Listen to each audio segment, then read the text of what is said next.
Hello viewers, you join me on a fantastic day here in London.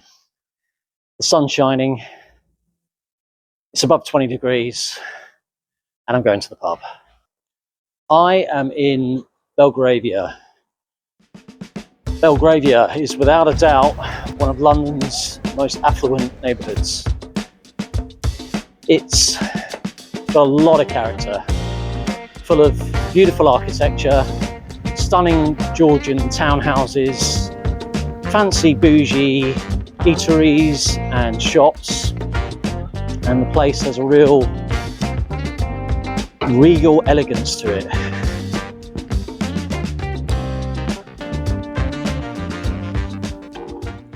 Sir Thomas Grosvenor, back in 1677, married a wealthy heiress who was named Mary Davis.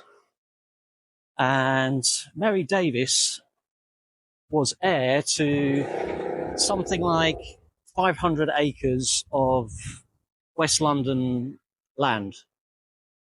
This West London land was predominantly marshland. Marshland now is Park Lane, Mayfair and Belgravia. And consequently, Sir Thomas Grosvenor's heirs are now what would be now, Grosvenor Estates, who own most of the land here. So that's that. Who lives in Belgravia? It's home to, and has been home to, statesmen, politicians, authors, many a noted famous person, including many sirs: Sir Laurence Olivier, Sir Andrew Lloyd Webber, and of course my favourite, Sir Michael Caine. So who am I going to know, being from the East End, to assist with pub going in Belgravia? That is a very good question. But thankfully, we do know someone in Belgravia. We know someone in Belgravia who's lived here all his life, and on top of that, has dedicated most of his life to either working in or drinking in public houses. Let's go and find him, shall we? You're taking us to the pub? Yes. Right, okay. We are going to the Duke of Boots, Duke of Wellington. The Duke of Wellington. The Boots. Duke of Boots. Yep, Shepherd and Inn pub. Mike, the landlord, has been there for ever and ever and ever. And it's my favourite pub corner in London. It's your favourite pub corner in London? Yeah, to stand outside and enjoy a beer. Right. I know that the sun hits that corner really nicely. Yep. Since it's such a beautiful sunny day today, I think it's going to be amazing. Especially as we're getting there before the office crowd. Before the office crowd. Mozart's just up there. Mozart's just up here. Yeah. Yeah, they renamed that bit of Ebury Street Mozart Terrace. Many years ago, there's a little statue up. It's where the Orange Brewery is.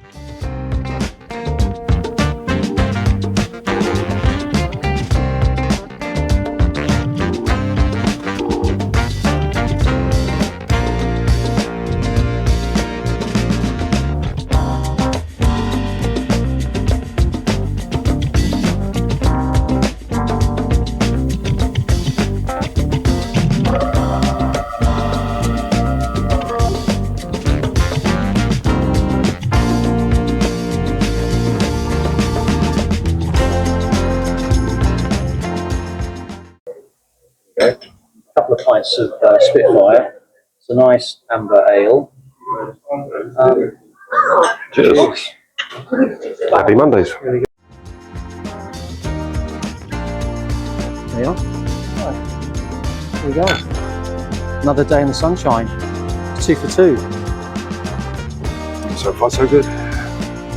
Another week of it. Politics. Right. If LBC or BBC, want to know anything about anything, they'll phone him up, Greg. If you met him, he's 6'6". Right. Well dressed, American man, comes in with a Spaniel.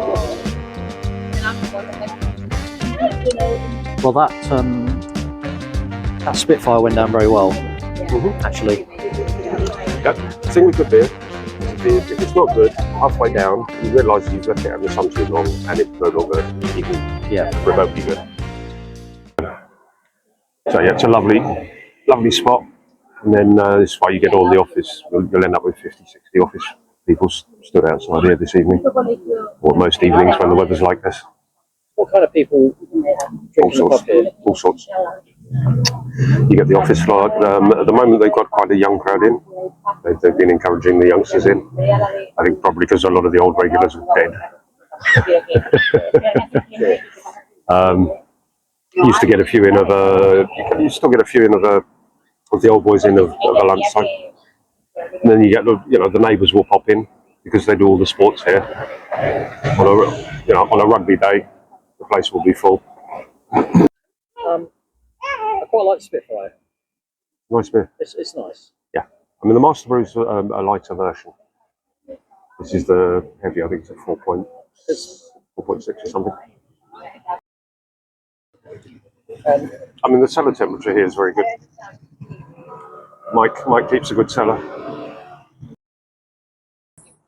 Yeah, I mean this is sort of weather when I switched from drinking ales to nice lager. Yeah. I noticed that they do the Hurliman. Sorry? The house opposite. House opposite is when... It's where all the nefarious stuff happens. Nefarious things of state. All right, okay. They use it as a meeting room for stuff that's not official, apparently. Okay. So you get sort of darkened out things, and people are ushered in to have a chat with other people that don't exist. Oh wow! Stuff that that needs sorting out.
Can you do that? And that used to be the third door.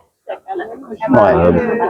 Back in the days when pubs were split in two, you had the public bar and the members, as it were. Right. That used to have a little hatch, not hatch, but partition. Well, no, it had the thing. I mean, if you look at the pub, if you look at most pubs, you can see where it was once divided. Because of the way the bars are set and things like that. Yeah, right. You had the spit and sawdust side, and then you had the carpeted side. Right. So you had the side, and this is where they had sawdust on the floor, and you could pee along the bar because they had the trough. Yes. And yet on the other side, you had the gentry or the better dressed. Right. So it was not necessarily to separate people. It was just that if you wanted to come in after a hard day's work, you didn't have to go home, bath, get changed to go to the pub. You could still go to the pub and have a pint of beer, and then go home, get changed, and come out in the evening, and go to the nicer side, right? Which is where you normally took the ladies. Originally, though, this door did have a partition, right?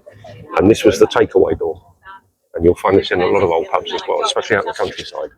You'll see a door that used to have, and it was just a partition. You bring your jug, you'd go in, have it filled up, take it home. Right. And it was a discounted price. So it's like what we're doing in COVID with the growlers. Yeah. Filling those up, yeah? Same thing. Yeah, you basically bought your growler or your jug. Yeah. They filled it up and off you went. Right. Again, licensing laws, if you become a licensee, fit and proper person in the eyes of the law, as they say. And then you look above most doors that still have the names and things. You're licensed for on and off sales. And that originates from the days where you used to wander in with a jug. Right. Off sales now, it basically means you can take a beer with you, but they will charge you full tilt for it. Right. And they'll offer you a bottle or something like that. So it's it's changed in attitude. Another pint of Hurleman and Son's going to be really nice, actually. Yeah. What are you saying? You stick with that, yeah.